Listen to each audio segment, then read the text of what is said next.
চিন্তা ভাবনা পাল্টান ভাই। একটা মেয়ের হাতে আইফোন 17 প্রো ম্যাক্স দেখলেই যে কক্সবাজার গেছে বিষয়টা এমন না। এখন আইফোনের জন্য কক্সবাজার যাওয়াই লাগে না। কিছু মেয়ে ঢাকা শহরের দামি ফ্ল্যাটে নরম বিছানায় সিলিং ফ্যানের দিকে তাকিয়ে দেখা আইফোন পাইয়া হালায়, কক্সবাজার যাওয়াই লাগে না। আমার কিছু ভাই ব্রাদার বন্ধু বান্ধব আছে মাশাআল্লাহ সারাদিন আজাইরা খায় আর ঘুমায়, তারপরও দিন দিন শুকায় যাইতাছে।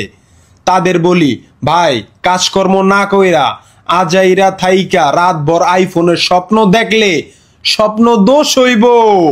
এইসব বন্ধ কর, কাজ কাম কর, উপার্জন কর। তুই পুরুষ পোলা, তুই কেন মেয়েদের চিন্তা করবি? তোর ভাবতে হইব আল্লাহ অগো যেটা দিছে সেইটা তোর নাই, মানে সানাই মাহবুব। তবে আর যাই করেন লেখাপড়ার অনেক দাম আছে, এইটা আমি মানি। কঠোর পরিশ্রম আর মেধা থাকলে লেখাপড়া করেও আইফোন কিনা যায়। অনেক গ্রামের মেয়ে আছে অনেক গরিব, ঢাকায় এসে এক রাত জেগেই হাই এডুকেশন করে এখন আইফোন চালায়, আবার ফ্ল্যাটও আছে।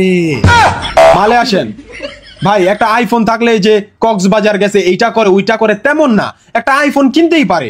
অনেকের নিজের সামর্থ্য আছে, অনেকের বাবার টাকা আছে, অনেকে নিজে টাকা ইনকাম করে।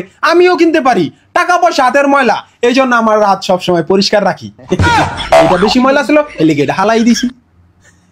আই উইশ কোন এক কোটিপতি বাপ তার মেয়ের হাত আমার হাতে দিয়ে আরেক হাতে iPhone credit card Dhaka two new York ticket দিয়ে বলবে যা সিমরান জি লে আপনি জিন্দেগি।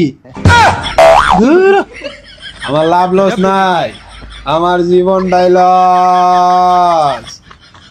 আই উইশই থাকবো। চোখটা পানিও পড়ে না।